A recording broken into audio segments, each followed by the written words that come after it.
Ele tem liberdade. É assim que Deus faz. Paulo escrevendo aos Filipenses, capítulo 4, versículo 4. Eu gosto muito de ler as cartas de Paulo. Sabe, cada frase de Paulo é muito inspiradora. E eu até indico para que você sempre se prepare, para que você sempre busque um curso, sabe, talvez é o retorno, tá? Retorno. Para que você esteja mais bem preparado. Mas sabe, o que tem mudado o aspecto nosso como cristão, é de que, quando você é motivado a se preparar, fazendo um curso online. Quem já fez um curso online? Deixa eu ver. Quem já fez um curso cristão online? Escola de líderes também vale, irmãos. É online, tá?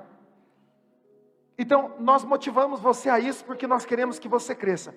O grande problema que tem acontecido muito hoje, no nosso meio, aí eu digo geral, é de que a gente está achando que encontramos uma maneira rápida de crescer em intimidade com o Senhor. Aí, alguém vai lá e compra um curso da pessoa tal, da fulana X, e ele ou ela acha que só porque fez aquele curso, agora tem um nível de espiritualidade maior. Não, você não tem. Porque muitas vezes, você está sendo direcionado, e você está sendo, muitas vezes, inspirado a buscar conhecimento, mas é buscar conhecimento depois dos primeiros passos. Então, eu não vou falar para você, pelo contrário, eu te motivo, eu não vou dizer, não faça isso, não, faça mesmo, se você pode, faça, invista na sua vida espiritual, invista na sua vida profissional. Quantos aqui estão fazendo faculdade? Erga a mão aí. Então, quantos querem fazer?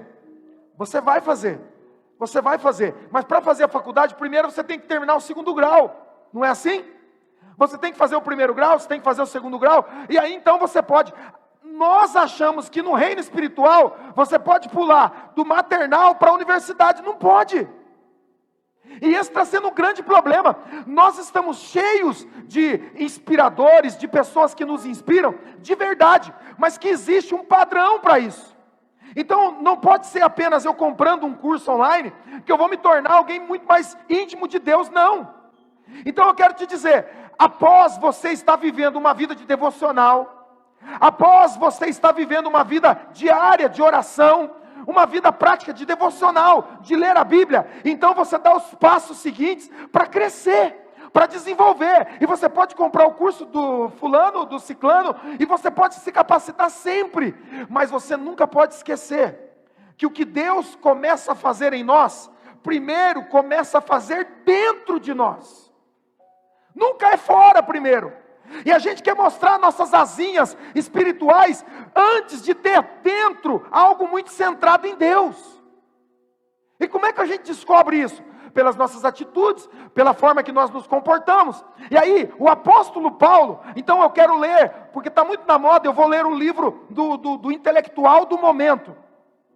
Pode ser o Augusto Cury, que é muito bom. Eu inclusive tenho vários livros dele. Mas você já leu o livro do João? Já leu o livro do Mateus? Você já leu o livro do Marcos? Você já leu o livro de Atos? Você já leu o livro do profeta Isaías? Não, esses aí eu não li, mas eu vou ler. Não vai adiantar de nada, porque esses livros não podem te aproximar da intimidade que só a palavra de Deus pode.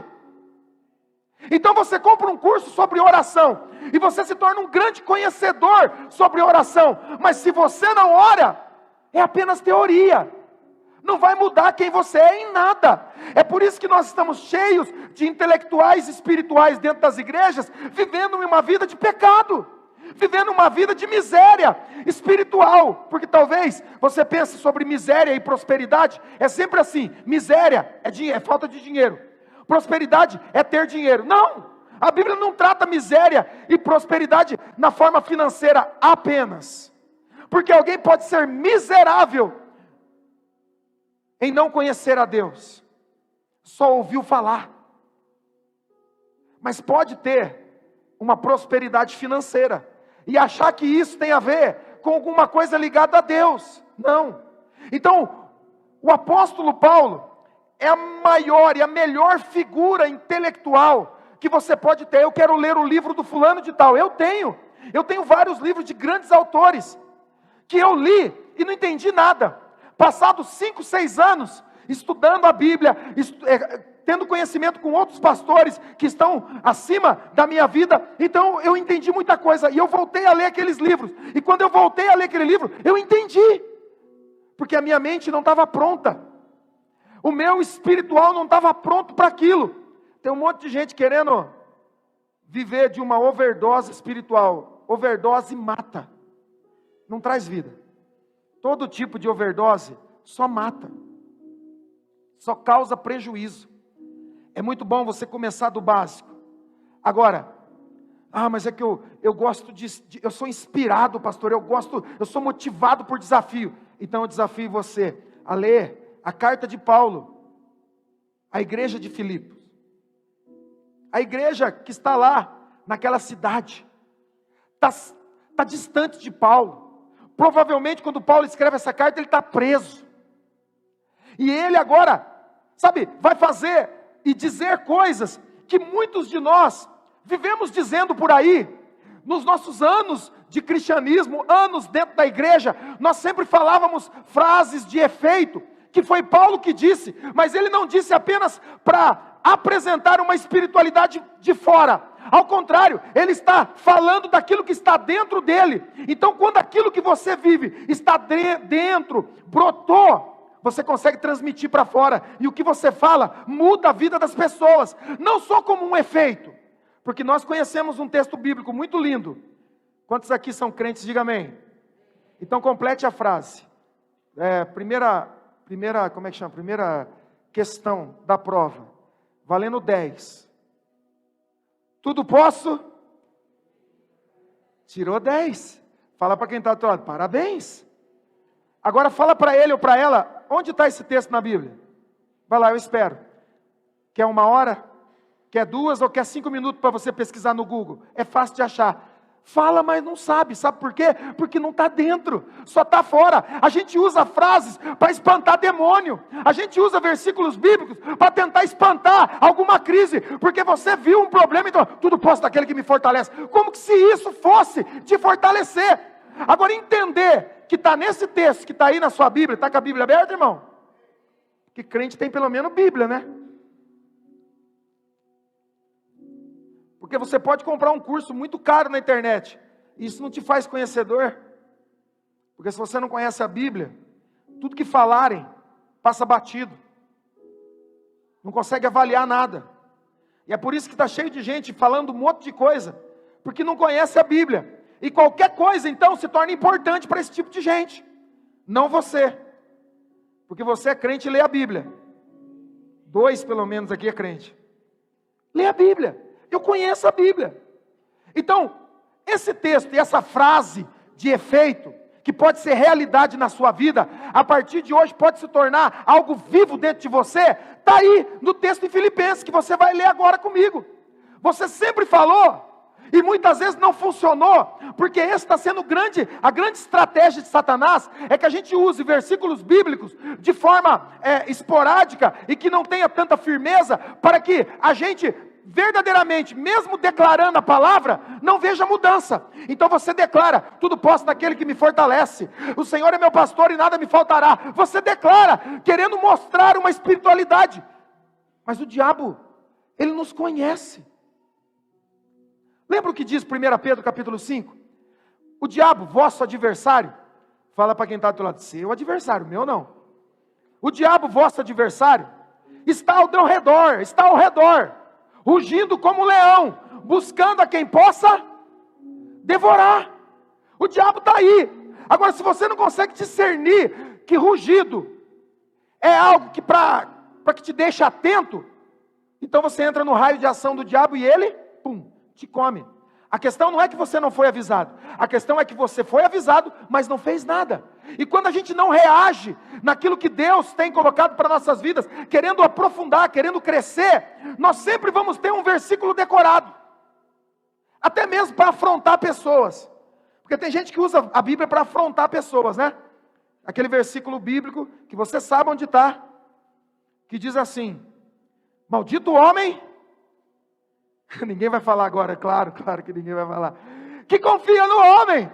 A gente fala, bem que a Bíblia fala, bem que Deus já me avisou, mas você não prestou atenção. Maldito o homem que confia no homem, tá vendo? Não é para a gente confiar em ninguém, entendeu? Não você, mas quantos conhecem alguém que já usou esse texto, nesse contexto? Deixa eu ver, erga a mão, cutuca assim, erga a mão, você já falou, bem que a Bíblia fala, maldito homem mesmo. E a Bíblia não fala maldita mulher, né, irmão? Só fala o homem, né? Porque da mulher não tinha nem condição, né? Ela já fala mesmo, então não ia ter jeito. Ele falou para o homem, para ver se tinha alguma chance.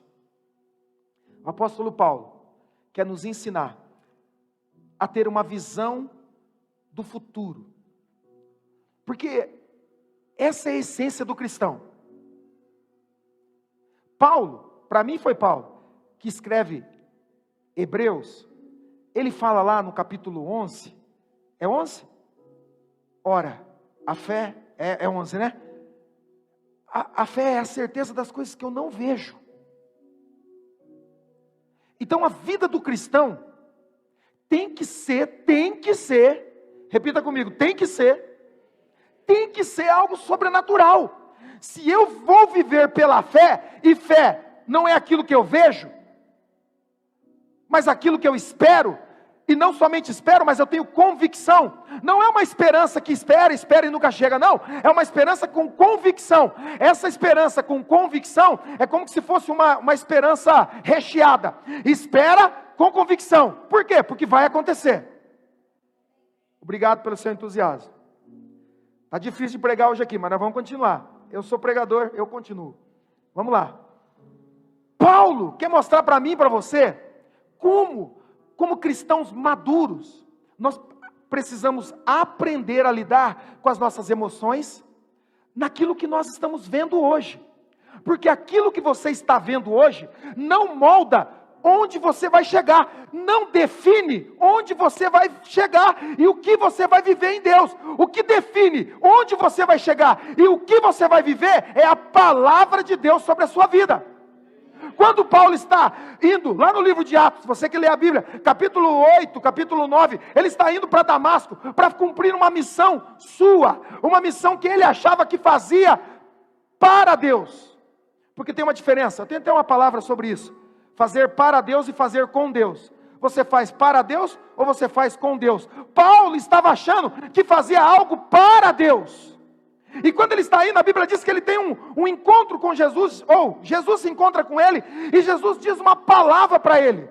Jesus diz assim: Paulo, não é aquela parte, porque me persegue, não, é Paulo, eu quero te usar, mas do jeito que você está vivendo, da maneira que você está fazendo as coisas, do jeito que você tem se comportado, está difícil. Então eu vou fechar os seus olhos, você vai ficar 3 dias cego, porque eu quero te usar, Paulo. Não importa o que digam, não importa o que você já fez, porque ele tinha feito muita coisa. Só eu e Paulo, que antes de conhecer Jesus, já tinha feito muita coisa, amém? Amém. Você não fez nada antes de conhecer Jesus, né? Era santo. Todos nós temos esse passado escondido, mas Jesus, quando nós o encontramos, Ele apaga isso e Ele diz: eu não vou olhar para isso. O seu passado não define o que eu espero ver em você. O que você fez lá não importa para Jesus, só importa para 2 pessoas, para o diabo e para aquele que ainda não aceitou o perdão e a graça do Senhor. É para esses 2 tipos que o pecado do passado importa. Para o diabo, para te acusar. E para você, que não aceita o perdão, se punir. Porque a falta de perdão própria vai levar muita gente para o inferno. Porque tem gente que tem facilidade de perdoar e de pedir perdão, mas não para alguém, mas não tem coragem de se perdoar. qual foi o mal, qual foi o erro, qual foi a falha que você cometeu, que ainda você diz, puxa, olha, eu perdoei fulano, eu perdoo isso, mas eu não consigo me perdoar. Tem muita gente que pode ir para o inferno, porque não entendeu que precisa se perdoar. Recomeçar a sua história. Deu errado ali, deu errado lá atrás. Deus está escrevendo uma nova história. E isso não é uma frase para que você anote e dizer, Deus está começando de novo. Não, você tem que crer. Tem que ser verdade. Paulo entendeu tudo isso. Olha só, ele matava e mandava prender, e ele fazia coisas loucuras com os cristãos. De repente ele se converte no encontro com Jesus. E você pode se converter indo para o encontro com Deus, porque lá você pode encontrar Jesus, como Paulo. Paulo tem esse encontro, então ele decide, mas é instantâneo. Quando Deus quer fazer, ele faz rápido. Rápido. Mas ele não faz sem a sua permissão. Ele precisa que você abra espaço para ele. Tem gente que fala, eu quero, eu preciso. A questão é, você precisa, mas você quer? Você está pronto? Até onde você iria? Minha esposa, esses dias, ontem, né? Ela estava falando, até onde? Ela vai ministrar isso um dia. Até onde eu iria? Era mais ou menos isso, né? Até onde eu iria? Até onde você iria? Paulo está falando, eu vou escrever para vocês. Ele escreve para a igreja de Filipos, mas ele escreve para a comunidade Zoe de Fazenda Rio Grande. Ele escreve para mim e para você. Na verdade, Paulo, é ele que vai pregar, é ele que vai falar, porque essa carta é dele. Eu só vou transmitir ela para que você consiga enxergar como eu olho para ela e consigo enxergar algo novo, algo espantoso. O maior intelectual, o maior coach, a pessoa mais inteligente do mundo para mim é Paulo. Ele escreve essas cartas e o que ele escreve aqui é de forma assombrosa. Eu falo, cara, que cara inteligente. Então, se você quer conhecer e quer ler um livro de alguém muito intelectual e sábio, leia as cartas de Paulo. Você vai ficar sábio. Você vai ficar um cristão maduro. Filipenses 4, eu vou ler a Bíblia. Já estou pregando, mas tem alguns que precisam da Bíblia. Então, leia comigo. Versículo 4. Você achou aí? Diz assim, alegrem-se sempre no Senhor. É interessante isso. Eu falei de manhã que eu não ia pregar versículo por versículo. Vou tentar de novo. Vou tentar. Alegrem-se no Senhor. É interessante, falar assim, Paulo e o pastor estão falando para mim me alegrar, mas eles não estão passando o que eu estou passando. Mas você sabe onde Paulo estava quando ele escreveu essa carta? Na cadeia. E sabe o que ele tinha feito? Nada. Só pregou Jesus. Ele só pregou Jesus. Você pregaria, você falaria de Jesus no seu trabalho, se você fosse preso por isso? Pense nisso, não precisa me responder. Mas muitas pessoas falam, eu quero falar de Jesus, mas se isso te levasse para a prisão, você falaria? E não é uma prisãozinha, com água, banho de sol. As prisões romanas eram terríveis. Não tinha privada. Era tudo no mesmo ambiente. Ratos, tudo que você pensar. Era esse tipo de prisão. E ele está lá e está falando o quê? Alegrem-se. Alegrem-se. E é interessante porque ele fala assim, novamente direi, alegrem-se. A Bíblia não é um livro de repetição. Não é um livro para que você aprenda e fique repetindo. Mas toda vez na Bíblia, quando você lê e aparecer 2 vezes a mesma palavra repetidinha ali, rapidinho, apareceu uma vez, apareceu de novo. Sabe quando Jesus senta lá com as irmãs de Lázaro e fala, Marta, Marta. Então, não é repetição, mas ele está chamando a atenção para alguma coisa. Paulo está falando assim, alegrem-se. Alegrem-se. Direi novamente, Alegrem-se. Alegrem-se no quê? No Senhor. Ele está falando, talvez o que você está vendo agora, talvez o que você está passando agora, não produza alegria. Talvez o que você está vivendo não tenha como resultado fazer com que você dê um sorriso. Mas no Senhor, você tem essa capacidade. Alguém diga amém, por favor. Nele. Se você encontrasse Jesus agora, quem está meio triste hoje? Deixa eu ver, quem está meio triste? Pode erguer a mão, está meio triste. Se você encontrasse Jesus, você falaria assim para ele, é que eu estou triste. Não, se você encontra ele, você fala, eu estava triste, mas agora estou feliz porque eu te encontrei, Jesus. Ele fala, mas eu não fiz nada. Não, mas só de me encontrar com você, eu estou feliz. Paulo está falando, pode não ter motivo, pode não ter algo que chame a sua atenção para sorrir, para estar contente, mas no Senhor, você pode se alegrar. Nele, alegre-se nele. Direi novamente, alegre-se no Senhor, por favor. Tinha uma música, um corinho. Tem gente que quando eu falo corinho pensa que aquele toicinho, né, do porco, né? Não, corinho era uma música evangélica antiga, nós chamava de corinho. Quem é do tempo do corinho aí? Deixa eu ver. Corinho, não ergue muita mão, que Deus pode, já leva, né? Está na grupo de risco. Que dizia assim, esse corinho, esse cântico, para ficar mais fácil. Quando eu cantava, naquela época eu não entendia. Meu pai e minha mãe gostavam muito, mas eu não entendia. Mas hoje eu entendo. Não é nas circunstâncias, é por causa dele. E esse corinho dizia assim, quem conhece canta. Segura aí, segura aí.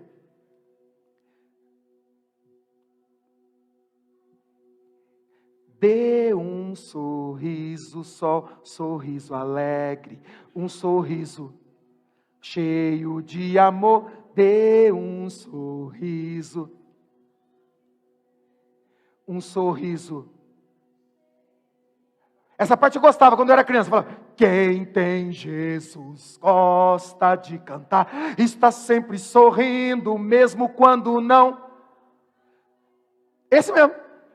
Tropeça ali. Aí dizia assim, toda a igreja fazia, oi! Isso aqui era o máximo de como é que nós podemos chamar isso? De avivamento. Oi!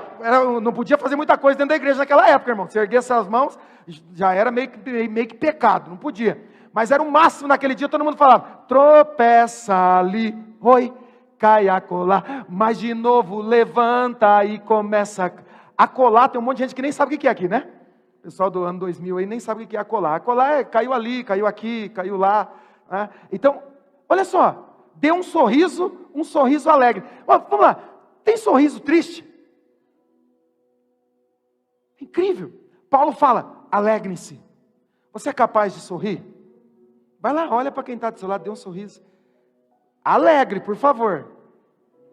Sorriso, isso, sorriso alegre. Sorriso alegre. Paulo fala, se alegre-se no Senhor. Se a pessoa que está do teu lado está com cara de lasanha, fechado, fala para ele assim, alegre-se no Senhor. Aí ele vai sorrir, pode ter certeza, ele vai sorrir.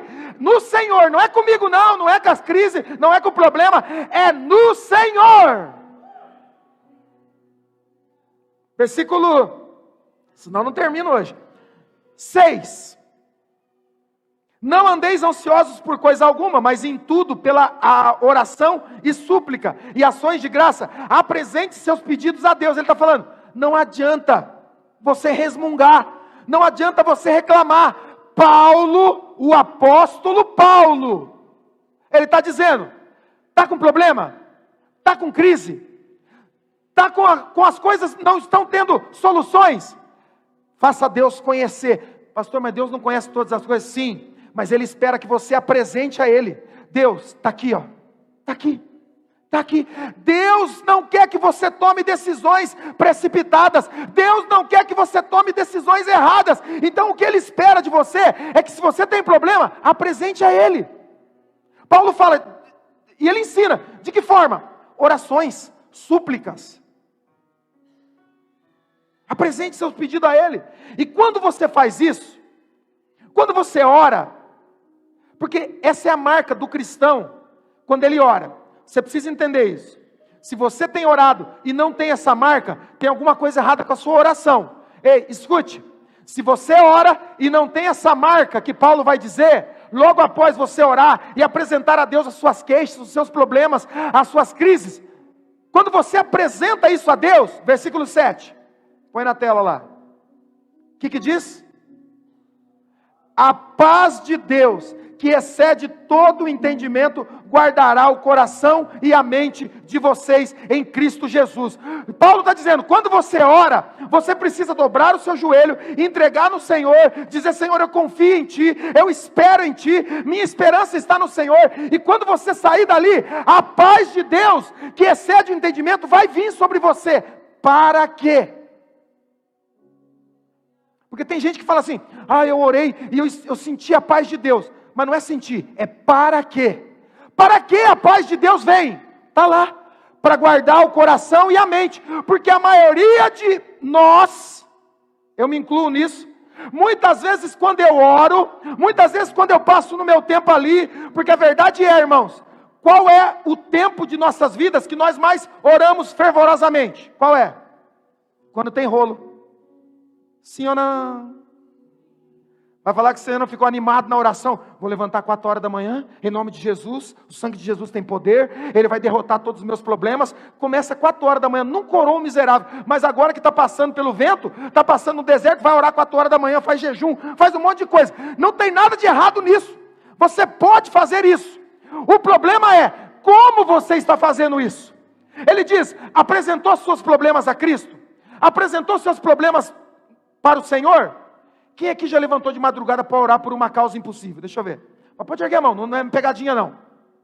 A questão é, depois de orar, você não pode levantar dali e continuar na mesma atitude. Será que vai dar certo? Será que vai curar? Será que Deus vai resolver? Isso não tem paz. Isso não é paz. Ele está dizendo, entrega a Ele, apresente ao Senhor, confia nele, e a paz de Deus vai guardar o seu coração e sua mente. Por quê? Porque muitas vezes o meu coração quer me enganar, dizendo, não vai dar certo. E a minha mente capta isso, e se contamina, e começa a produzir pensamentos. E se não der certo? E se não der certo? E se não der certo? E daquela situação que você acabou de orar com fé, aquilo se destrói. O grande problema nosso hoje, nesse século, sabe o que é? Você ora, você clama, você confia, você vai para o quarto e pede, Senhor, me muda, Senhor, muda fulano, Senhor, muda tudo, faz do jeito que o Senhor quiser, nós estamos nas tuas mãos. Você ora, então você constrói situações. Mas o problema é que quando você levanta de lá, você pensa que a sua oração é e faz de Deus devedor. Deus, que foi o maior doador, porque entregou seu próprio filho, ao invés de você considerar ele o maior doador, nós fazemos com que Deus seja o maior devedor. Deus não deve nada para ninguém. A sua oração não é como é que chama aquele negócio que nós vendemos aqui? É voucher? Como é que é? Voucher. O meu inglês é da Inglaterra, entendeu? Voucher. A oração não é um voucher. Orei, pastor, orei. Já estou indo gastar, porque Deus vai fazer. Tá maluco? Não, mas eu orei. Eu falei para Deus me prosperar, então eu vou lá. Vai que você vai ver. Quem falou que a oração é um voucher? Para você sair, oração não é fazer Deus, com que Deus faça a nossa vontade. Deus não se move pela sua necessidade. Essa é uma boa frase para você falar para quem está do teu lado. Deus não se move pela sua necessidade, viu? Pode falar. Claro que para você essa frase não serve, mas sempre serve para alguém que está perto, né? Deus não se move pelas suas crises, viu, meu irmão? Viu, minha irmã? Deus não se move pelos seus probleminhas. Então agora eu vou orar de noite.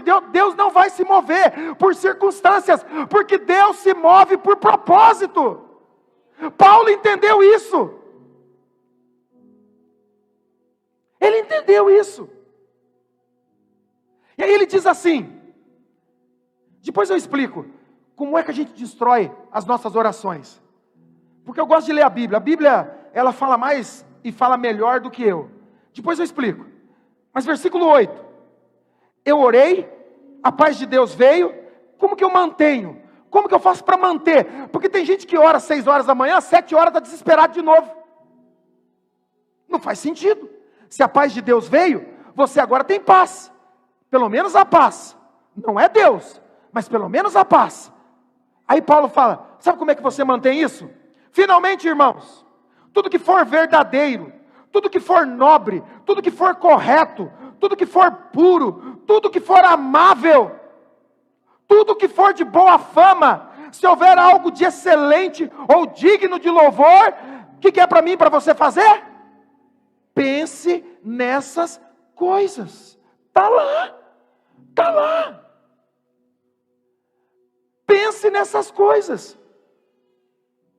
E agora eu explico para você como a gente destrói tudo que a gente constrói na oração. Porque quando você vai para a oração, você constrói palavras proféticas.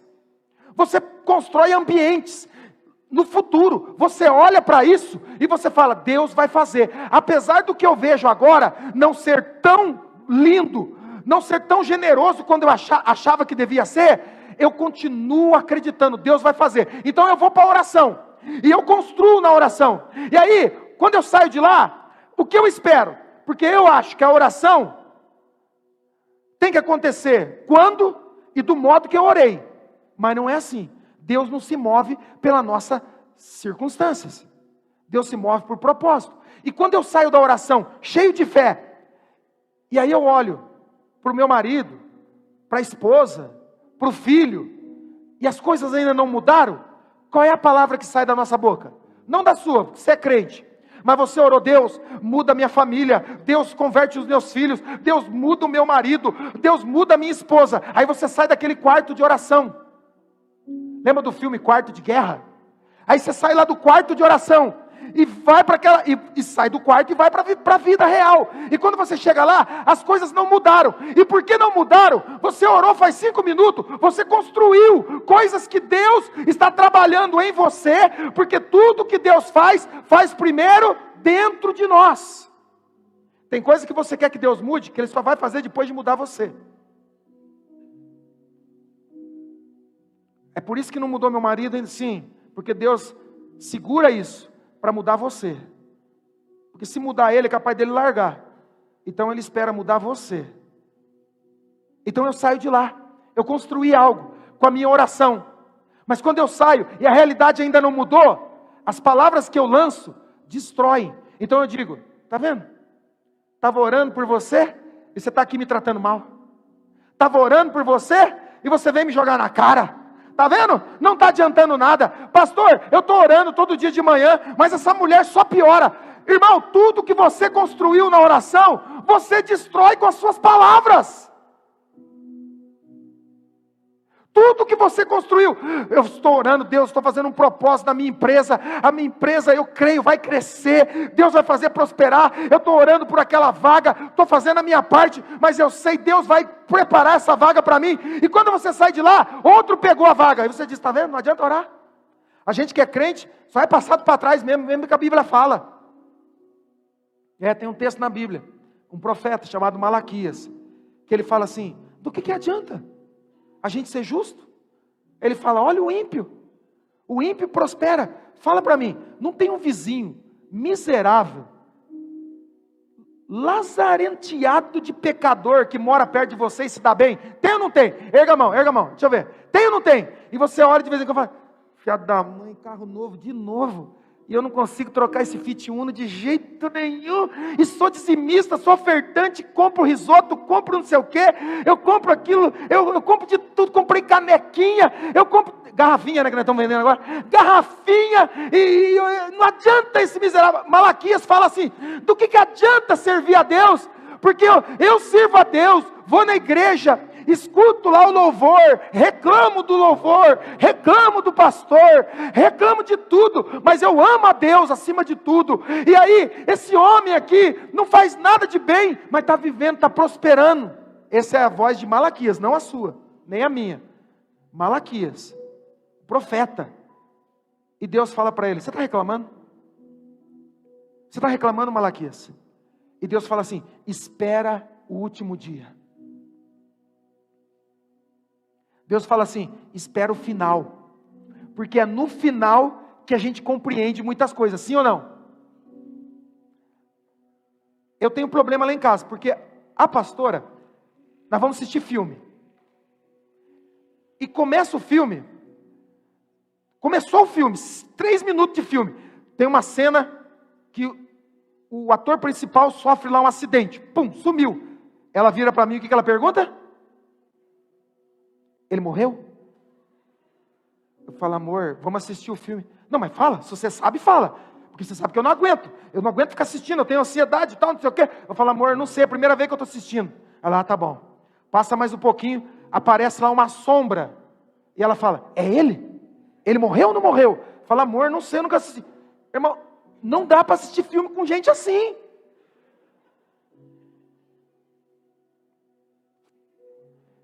Então a gente tem que entender, entenda isso.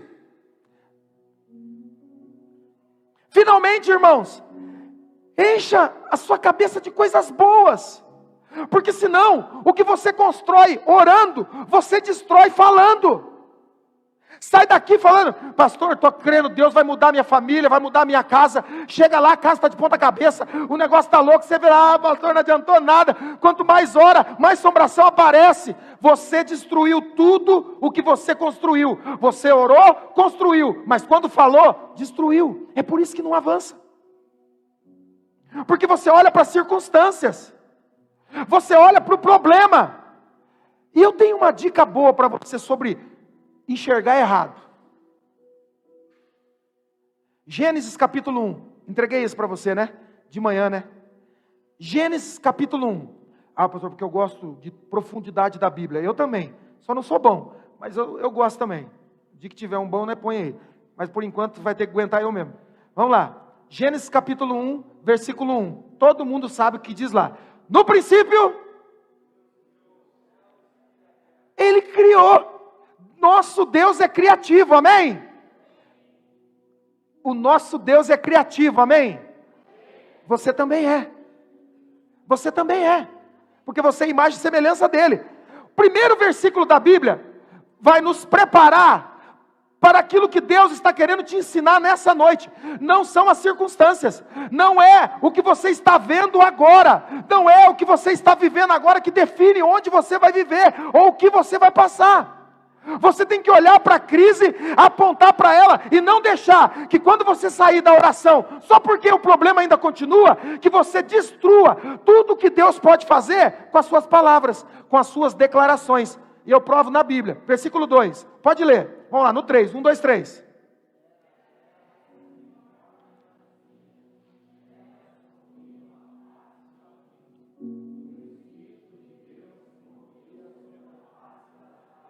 É isso aí. De manhã eu ensinei. Quem estava no culto de manhã aqui? Deixa eu ver. Eu ensinei a ler. Porque lembra na quarta série que a professora fala: vamos ler todos juntos? Aí nós começávamos assim: era a terra sem forma e vazia, trevas cobriam a face do abismo, vírgula, e o Espírito de Deus. Você é desse tempo? Lembra? Deus criou a terra e os céus, amém? Tudo que Deus cria é perfeito, bom. Mas o texto aparece uma crise. Porque o texto diz assim: e a terra era sem forma e havia o quê? Trevas, abismos. Deus olhou para aquilo e disse: meu Deus, Deus mesmo falou: meu Deus, errei, tem trevas, tem abismo. Não, o que será? Deus não se desesperou. Deus não perdeu, sabe, a centralidade de quem Ele era, porque quando Ele olhou para a terra, ela era sem forma e vazia. Deus olhou para aquilo e Ele falou: eu sei como mudar isso. É mais ou menos como você orou, construiu algo poderoso para a sua casa, para a sua família, para a sua empresa, para a sua cidade. Alguém diga amém. Para a sua igreja, você construiu, mas quando você sair de lá, as coisas ainda não mudaram, não destrua com as suas palavras, porque Deus está nos ensinando, no primeiro capítulo da Bíblia, nos primeiros versículos, como Ele vê. Ele diz, era sem forma e vazia? Ah é? A terra está sem forma e vazia? Tem trevas sobre o abismo? Tem coisas diferentes? Está parecendo que está errado? Versículo 3. Pode ler comigo no 3. 1, 2, 3.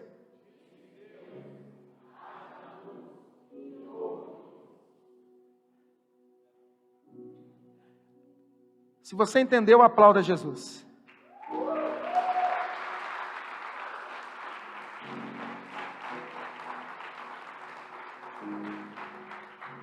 Deus não é pego de surpresa. Ah, tem trevas. Ah, é sem forma. Ah, é vazia. Haja luz. Ele constrói. Ele constrói. Ah, meu marido ainda não mudou? Ah, minha família ainda não mudou? Eu vou continuar construindo. Vai acontecer. Deus vai prover. Deus vai prover. Deus vai fazer. Ah, ainda a cura não chegou, mas vai chegar. Deus de cura está aqui. Deus coloca vida. Ele coloca palavras para que eu e você possamos aprender desde o princípio. Ele não olha para as circunstâncias para nos abençoar. Ele não fica olhando para se tem um problema maior ou um problema menor, não. Ele espera que eu e você possamos construir, declarando vida. Tem trevas? Haja luz. Ah, pastor, porque meus filhos estão nas trevas. Faça como Deus. Faça uma oração simples. Haja luz. Haja luz. Eu profetizo, os meus filhos serão iluminados. Eu profetizo, a luz vai alcançar meu casamento. A luz vai alcançar a minha vida. Se a minha vida está em trevas, Davi fala assim, Senhor, me livra das minhas trevas. Coloque a sua luz sobre mim. Sabe, sinceridade é importante no Evangelho. Ser sincero é importante na nossa caminhada cristã. Não basta a gente ficar por aí, sabe, fazendo com que, dizendo que as coisas estão lindo, maravilhoso, sendo que não estão. Você pode ser sincero, não desanimado, mas sincero. Não duvidando, mas sendo sincero, sendo íntegro, dizendo, não está bom, não está bom. Mas eu vou lançar palavras que constroem, não que destroem. É o que a Bíblia fala. É o que Paulo fala. Versículo 12. De Filipenses 4. Versículo 12. Está lá? Agora Paulo vai descrever o porquê ele tem confiança naquele que fortalece. Porque quando nós declaramos esse versículo, fora do contexto, nós achamos assim, tudo posso naquele que me fortalece. Nós achamos que Deus vai fazer tudo por nós. Mas quando é que você precisa de força? Quando você está fraco. Quando é que você precisa que Deus te dê força para prevalecer? Quando você está enfrentando um problema. Então esse versículo não é nadar no mar de rosas. Esse versículo não é, olha, quer ser crente? Vai dar tudo certo. Por quê? Porque posso todas as coisas naquele que me fortalece. Não. Olha o contexto. Olha como Paulo escreve isso. Está lá. Sei o que é passar necessidade. A pergunta, você sabe? Você sabe o que é passar necessidade?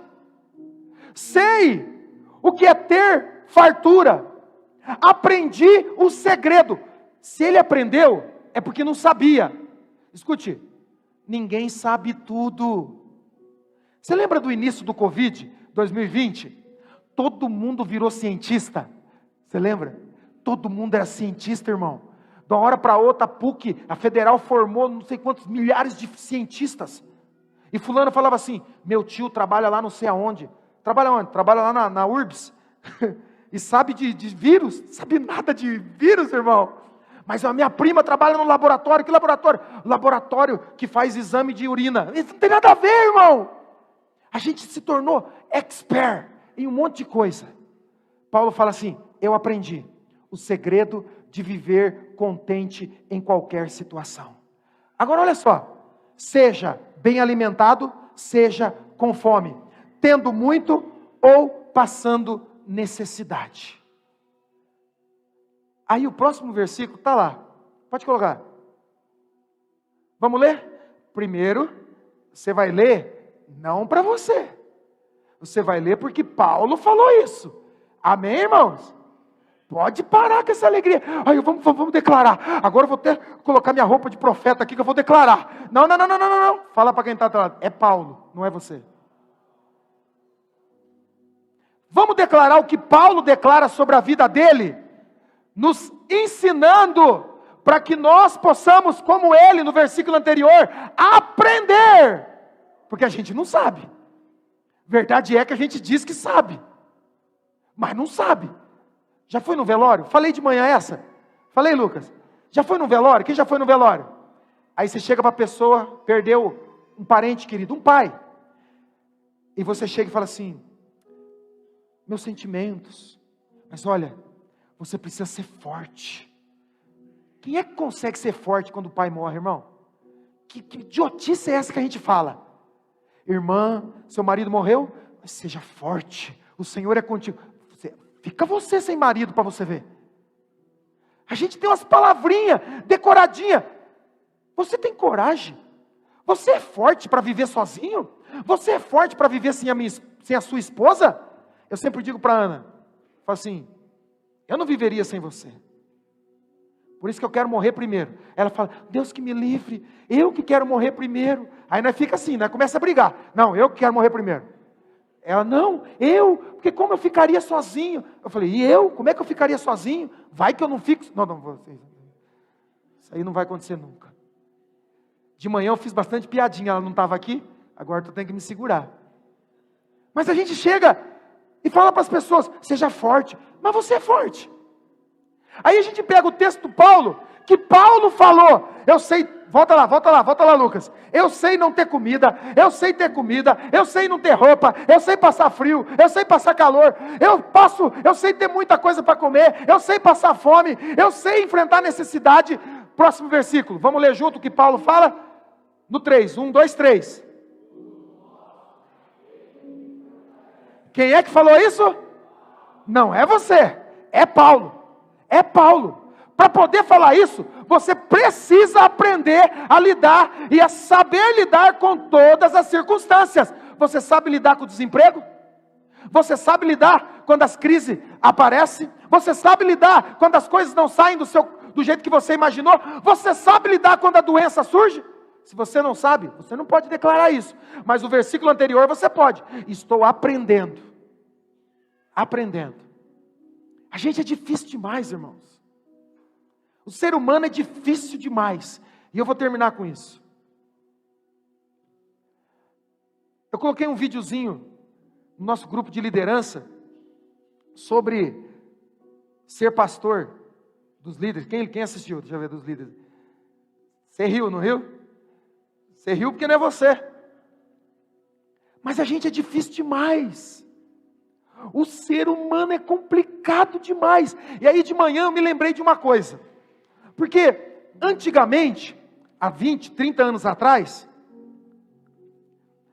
as pessoas diziam assim: ah, coisa está feia lá em casa. Está feia? É. Estamos comendo só ovo. Você lembra dessa época? Que o cara falava assim, quando a coisa estava complicada mesmo, o cara falava assim: não tem nem carne, só estamos comendo ovo. Aí reclamava, né? Preciso de prosperidade. Aí eu lembrei, hoje eu e minha esposa, nós comemos quase 60 ovos por mês. É tapioca com ovo, é omelete, nós somos muito complicados, irmão. Deus está lá em cima. Se Ele fosse atender todos os nossos desejos, Ele ficava maluco. Anjo, leva ovo. Não, traz o ovo. Anjo, leva comida. Não, carne não, porque é carboidrato. Não, Ele ficava louco. Por isso Deus não se move pela sua necessidade. Ele se move por aquilo que Ele declarou sobre a sua vida. Mateus capítulo 4. Esse eu não falei de manhã, né? Mateus capítulo 4, o título está aí na sua Bíblia, olha aí para a sua Bíblia. Na sua Bíblia, que está errada. Está errada. Você ficou preocupado isso, né? Meu Deus, estou na igreja e a Bíblia está errada, agora que eu fico sabendo. Não, está errado. Essa parte está errada. Fala para mim o título. Mateus capítulo 4, qual é o título que está aí na sua Bíblia? Tentação, irmão, está aí? Tentação de Jesus? Sim ou não? Jesus nunca foi tentado. Pode ler. Esse título aí foi incluído, só para você saber que Jesus ia passar por uma situação de prova, mas ele nunca foi tentado. Lê o primeiro versículo, capítulo 4, versículo 1. Então Jesus foi levado pelo Espírito ao deserto para ser tentado pelo diabo. Presta atenção. Versículo 2. Depois de jejuar 40 dias e 40 noites, teve fome.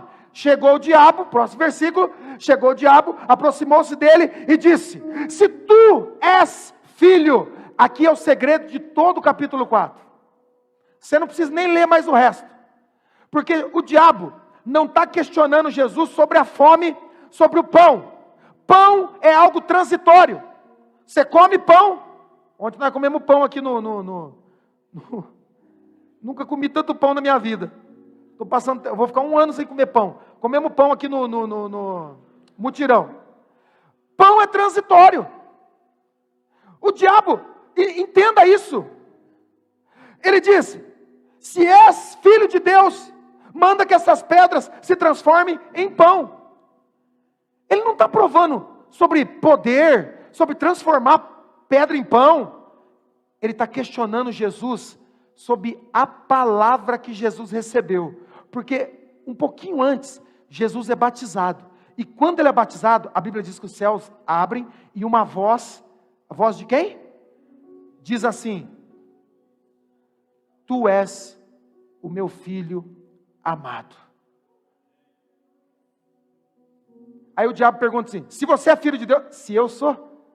Rapaz, você está querendo me tentar? Eu não vou ser tentado nisso, sabe por quê? Porque eu creio na palavra daquele que falou. Eu creio na palavra do meu Pai. Ele disse: tu és o meu filho amado. Jesus nunca foi tentado, sabe por quê? Ele sabia quem ele era. Você precisa entender isso. Você precisa definir quem você é no reino de Deus. Porque aquele que tem dúvida, aquele que não crê, não pode ser filho. Porque se você tem dúvida, se você tem, crises sobre Deus, você não acredita que Ele é seu Pai, que Ele te guarda, que Ele te protege. Quem tem confiança em quem Deus é, não duvida, espera. Jesus sabia quem era. Jesus sabia: eu vou viver por essa palavra. Você precisa viver pela palavra que um dia você ouviu. Um dia, Jesus chega em uma cidade chamada Betânia. E o cenário é um cenário de morte. Lázaro havia morrido. Então Jesus chega no túmulo. E dentro do túmulo existe morte. É uma mentalidade. A figura do túmulo, Lázaro dentro do túmulo, é uma mentalidade de morte, irreversível, não tem mais jeito. Tem um monte de gente que costuma construir milagres nas suas orações, mas as suas palavras destroem. Ele diz: Deus, faz isso, e depois diz: não tem mais jeito. Todo mundo olha para o túmulo 4 dias e diz: não tem mais jeito. Dentro do túmulo tem morte, fora do túmulo tem uma palavra que vai construir. Jesus não se deixa ser influenciado por aquilo que as pessoas pensavam. Eles pensavam: não tem mais jeito. Tem um monte de gente dizendo: o Brasil não tem mais jeito, o Brasil não tem mais jeito. Então você pode ser moldado por isso. E começa a pensar: o jeito é roubar mesmo, o jeito é meter o pé também. Se estão fazendo, então todo mundo, cada um que se salve. Não! Você não é moldado pelas circunstâncias. Por quê? Porque você tem Jesus como Salvador e Senhor. Então você é retrato daquilo que Ele é. Jesus diz: tem morte lá dentro. Tem algo que para todo mundo não tem como mudar. Mas do lado de fora, Jesus diz uma palavra. E quando Jesus diz uma palavra, o lado de dentro muda. Entenda, você já recebeu uma palavra de alguém que dizia ser uma palavra de Deus para a sua vida? Quem já recebeu? Deixa eu ver. Não tenha vergonha não, já recebeu? A primeira coisa que essa palavra, se é de Deus, escute, guarde. Se essa palavra é de Deus, a primeira coisa que ela vai fazer é aqui dentro. Tem gente que recebe uma palavra, senta e fica esperando fora acontecer. Não vai acontecer, porque quando Deus faz algo, Ele começa de dentro para fora. Você nunca vai poder chegar no lugar onde Deus te deu uma palavra através de alguém, se você não mudar dentro. Deus então quer que a transformação esteja dentro. Lázaro está dentro do túmulo, mas fora, Jesus dá uma palavra. Ele não olhou para a imundície, ele não olhou para o mau cheiro, cheirava mal. Ele não olhou para a podridão, ele olhou e disse: Lázaro, vem para fora. Uma palavra. Porque um morto não pode sair, um morto não pode ouvir, morto pode ouvir.